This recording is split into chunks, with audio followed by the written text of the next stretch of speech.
In our series of takedowns, we have two standing positions. Now, we want to have another person to work with ideally, but we don't always have that opportunity.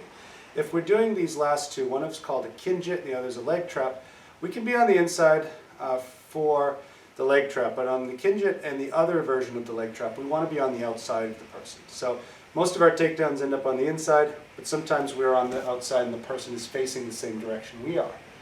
So one way that we practice this initially is from a handshake. So if I were grabbing someone by the hand and pulling them in, they would extend forward and turn.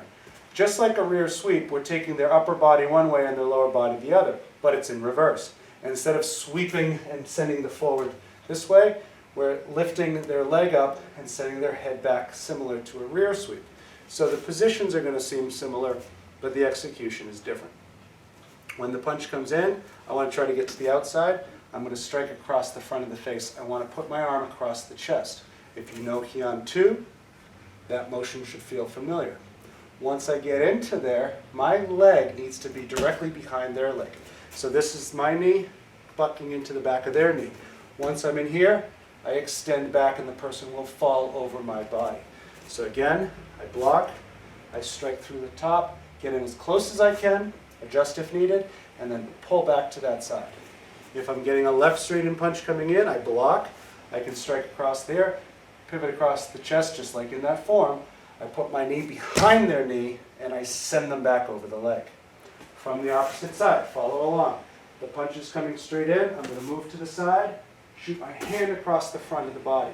Step in really close, my knee is against their knee, pull back to extend and take them down. They're going to fall this way, keep that in mind as you're practicing.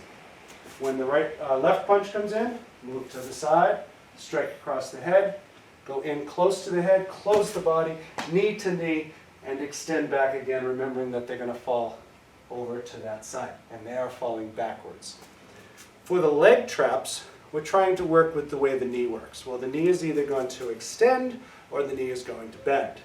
So if I'm on the inside and we are in what's called a squared position, so our feet are kind of facing the same, looking the same but in opposite, I'm going to slide my foot behind their foot, making my knee up against the inside of their knee. When I extend, I can make their legs straighten out. So it's going to look like I'm just going into a good front stance. Well, that's why we do our stances. We want our stance to be better than our opponent's stance. If someone's attacking us, we grab a hold of them, and we use our stance to defeat them. We can take them down without having to do a whole lot of damage. You're not likely to injure the knee at this point either, because all you're doing is extending and the person's going to fall back, giving you a chance to get up. If it goes from the other side, again I'm on the inside, my foot hooks behind their heel, and I use my knee to extend.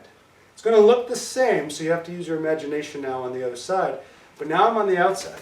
My foot's going to hook behind their heel again, but now my knee is pressing the same way I did with the Kinjit.